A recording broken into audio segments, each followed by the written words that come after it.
बघा, आपला पहिला धडा आहे परिमेय व अपरिमेय संख्या. ठीक आहे, आपल्याला संख्या वेगवेगळ्या माहिती आहेत, जसं नैसर्गिक संख्या, पूर्णांक संख्या. ठीक आहे, आता आपल्याला परिमेय संख्या आणि अपरिमेय संख्या या धड्यामध्ये शिकायच्या आहे. ठीक आहे, आता आपण पहिल्यांदा बघूयात. बघा, इथे काय दिलेलं आहे, नैसर्गिक संख्यांचा समूह. नैसर्गिक संख्या म्हणजे कोणत्या, ज्यांच्या 1, 2, 3, 4 असे पुढे पुढे पुढे पुढे असतात, त्यांना आपण काय म्हणतो, नैसर्गिक संख्यांचा समूह. नंतर काय आहे, पूर्ण संख्या. पूर्ण संख्या म्हणजे काय, 0 पासून पुढे. ठीक आहे, त्यांच्यामध्ये काय असतो, 0 असतो. त्यानंतर काय आहे, पूर्णांक संख्या. ठीक आहे, आपण नंबर लाईन आपण पूर्ण जर ड्रॉ केली बघा, त्याच्यावर काय आहे, पूर्णांक संख्या, की जे प्लस पण असतात आणि इकडे मायनस पण असतात. ठीक आहे, आता आपल्याला शिकायचे आहे परिमेय संख्या. परिमेय संख्या म्हणजे काय, की ज्या m भागिले n या रूपामध्ये असतात. ठीक आहे, m भागिले n रूपामध्ये असतात, पण हा m आणि n काय पाहिजे आहेत, पूर्णांक संख्या पाहिजेत. ठीक आहे, या कशा पाहिजे आहेत, पूर्णांक संख्या. परंतु n जो असतो हा काय नको, शून्य नको. ठीक आहे, हा शून्य नको, त्याला आपण काय म्हणतो, परिमेय संख्या. दोन परिमेय संख्यांच्या दरम्यान असंख्य अपरिमेय संख्या असतात, हे आपल्याला माहिती आहे. ठीक आहे, आता परिमेय संख्या आपण शिकलो की ज्या m भागिले n रूपामध्ये असतात. जसं की समजा आपण लिहिलं 3/2. ठीक आहे, ही काय आहे, परिमेय संख्या. पण याच्यामध्ये फक्त अट काय आहे, की हा n असणार आहे. n म्हणजे खालचा डिनॉमिनेटर किंवा आपण त्याला छेद म्हणतो, तर तो छेद शून्य नको, शून्याच्या व्यतिरिक्त ती संख्या असली तरी चालेल. आणि m आणि n हे काय पाहिजे, पूर्णांक संख्या पाहिजे. ठीक आहे, आता त्यावरचे एक्झाम्पल्स आपण बघूयात. बघा, संख्या रेषेवर परिमेय संख्या दाखवणे हा आहे आपला पहिला टॉपिक. त्यामध्ये सराव संच आहे 1.1. उदाहरण आहे पहिलं. बघा, संख्या रेषेवर पुढील परिमेय संख्या दाखवा. प्रत्येक उदाहरणासाठी वेगवेगळी संख्या रेषा काढ. आता पहिलं उदाहरण आहे 3/2, नंतर 5/2 आणि -3/2. ह्या ज्या रेषा संख्या आहेत, ह्या आपल्याला काय करायचं आहे, संख्या रेषेवर दाखवायच्या आहेत. समजा मी तुम्हाला म्हटले 1, 2, 9 हे तुम्ही काय करा, संख्या रेषेवर दाखवा. किंवा समजा -2, तर तुम्ही काय करणार, एक आडवी रेषा काढणार. ठीक आहे, सेंटरला 0 घेणार. इकडे सगळे कसे नंबर असतात, आपले धन संख्या असतात, म्हणजे 1, 2, 3 वगैरे. इकडे कसे असतात, सगळे ऋण असतात, की ज्यांना वजाचं चिन्ह येतं. ठीक आहे, या पद्धतीमध्ये तुम्ही दाखवू शकता. पण आता आपल्याला काय करायचं आहे, बघा, 3/2 वगैरे हे जे नंबर आहेत हे दाखवायचे आहेत. आता अंदाजपंच आपण कुठेही ते दाखवू शकत नाही. त्यासाठी बघा ते कसे दाखवणार. ठीक आहे, बघा, आता हे जे संख्या आहेत यांच्यासाठी आधी आपण एक संख्या रेषा काढूया. ठीक आहे, सरळ अशी संख्या रेषा काढूया. इथे सेंटरला काय असतो आपला, 0. ठीक आहे, त्यानंतर बघा, आता यांचा नंबर जे आहेत तिघांचे पण काय बघा, छेद बघा किती आहेत, 2, 2, 2. प्रत्येकाचे छेद आहे 2. मग आता 0 ते 1, 1 ते 2, 2 ते 3, किंवा डाव्या साईडला 0 ते -1, -1 ते -2, -2 ते -3. ह्या संख्या किती अंतरावर घ्यायच्या. आता 0 इथे लिहिला, लगेच 1 इथे, 2 इथे असं आपण लिहिणार नाही, हे चुकीचं आहे. मग त्यासाठी काय करावं लागतं बघा. ठीक आहे, मग त्यासाठी काय बघा, हे छेद बघा, छेद किती आहे सगळ्यांचे, 2, 2 आहे. म्हणजे काय आला पाहिजे बघा, 0 आणि 1 किंवा 1 आणि 2 असं पुढे किती पण नंबर वाढले तरी त्यांच्यामधला फरक किंवा त्यांच्यातलं जे अंतर आहे हे किती आलं पाहिजे, 2. ठीक आहे, आता इथे 2 आहे. 2 अंतर म्हणजे कसं, 0 इथे आहे, इथे 1 सोडा आणि इथे आपलं काय येणार, 1. बघा, 0 नंतर आपण किती रेषा केल्या, 1 आणि 2, किंवा 2 घरं सोडली आणि तिथे काय लिहिलं आपण, 2 दुसऱ्या घरावर 1 नंबर लिहिला. तसंच पुढचं लिहिणार बघा, 1, 2 इथे काय लिहिणार आपण, 2. तसंच पुढे 1, 2 इकडे काय लिहिणार, 3. असं पुढे पुढे ते काय होणार, वाढत जाणार. तसंच आपल्याला ह्या साईडला पण करायचं आहे. बघा, 1, 2 इथे काय आलं, -1. परत 1, 2 इथे काय आला, -2. परत 1, 2 इथे काय आला, -3. असे पुढे पुढे ते काय वाढू शकतात. ठीक आहे, समजतंय काय केलेलं आहे. 2 आहे बघा, छेद 2 आहे म्हणून त्या संख्यांमधलं अंतर पण आपण 2 2 2 अंतर म्हणजे लगेच 2 रेषा आणि मग तिसऱ्या रेषेला 1 किंवा 2 असं लिहायचं नाही. एक रेषा सोडायची आणि दुसऱ्या रेषेला 2 आहे ना म्हणून दुसऱ्या रेषेला ते नंबर काय करायचे, लिहित चालायचे. ठीक आहे. मग आता बघा पहिला नंबर आहे 3/2. ठीक आहे, काय आहे 3/2. आता काय करायचं, शून्यापासून बघा. आता पहिली संख्या जी आहे ही काय आहे, धन संख्या आहे म्हणून ती उजव्या साईडला येणार. ठीक आहे.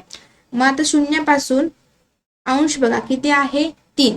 शून्यापासून 3 रेषा सोडा आणि तिथे तो तिसऱ्या रेषेवर काय येणार आहे, आपला हा नंबर येणार आहे. बघा शून्यापासून पहिली 1 2 आणि 3 इथे आला म्हणजे इथे काय नंबर आला आपला 3/2. काय आलं, 3/2. आता सेम तसंच पुढचं आहे 5/2 आहे. ठीक आहे. शून्यापासून काय करणार, 5 रेषा आपण मोजणार.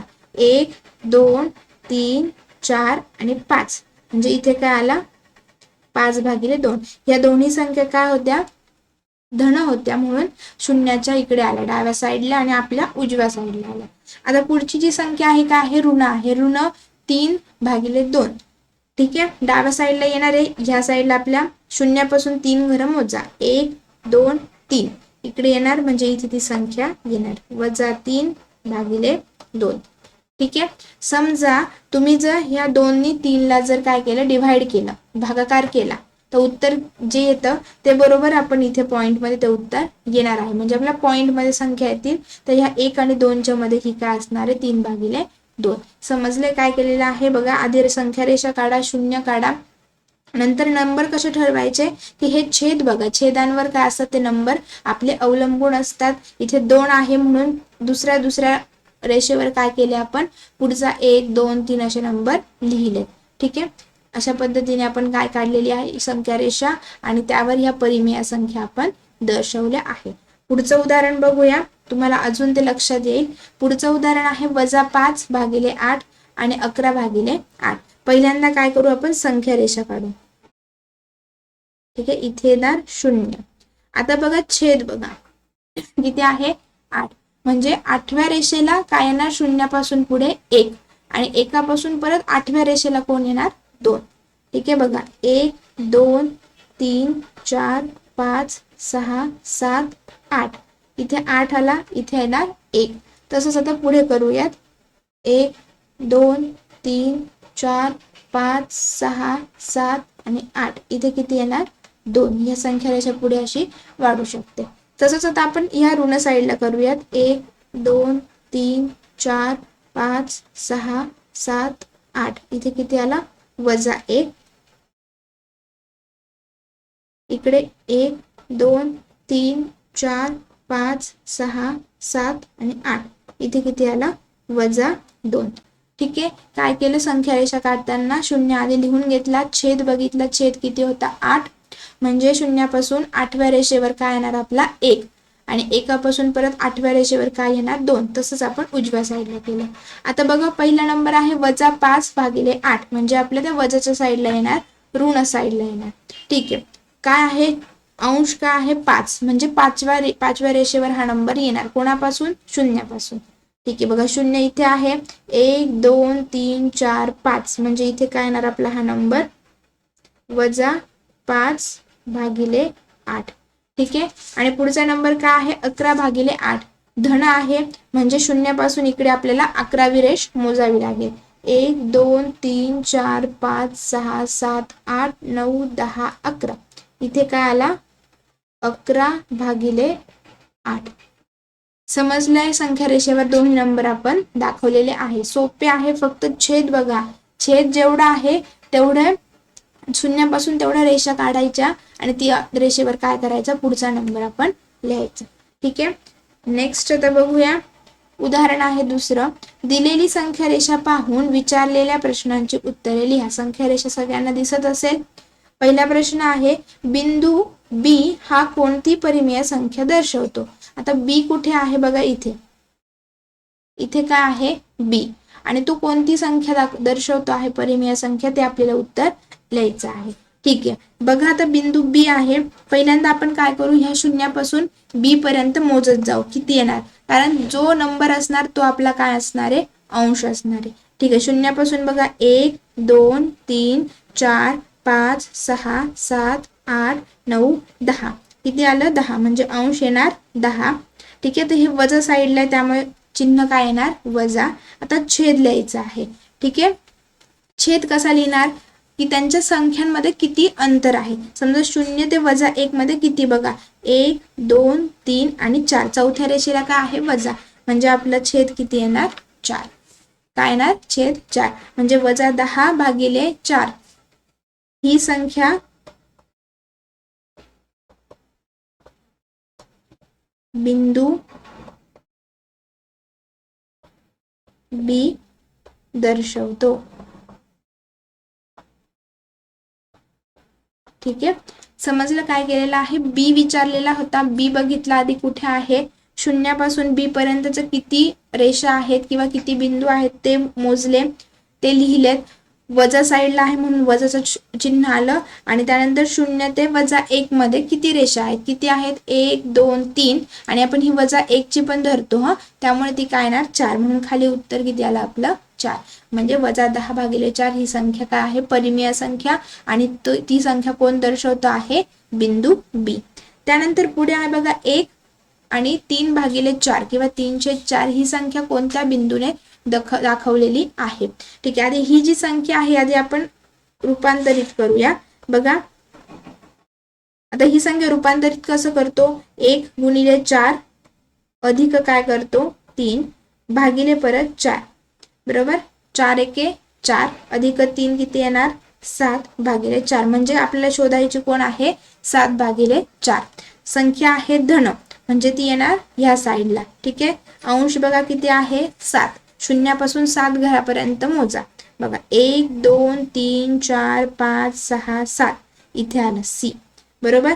म्हणजे ही काय आली 7 आणि 4 तर आहे, म्हणजे ही संख्या कोण दाखवतो आहे बिंदू सी. मग आपण खाली लिहूया ही संख्या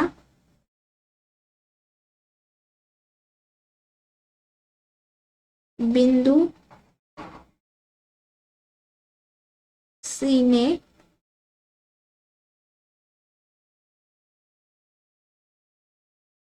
दाखवली आहे. ठीक आहे, कोणी दाखवलेली आहे ती संख्या बिंदू सी ने, हे त्याचं आहे उत्तर. ठीक आहे, यामध्ये काही अडचण नसेल कारण खूप सोपं आहे, फक्त निरीक्षण करा, व्यवस्थित समजून घ्या.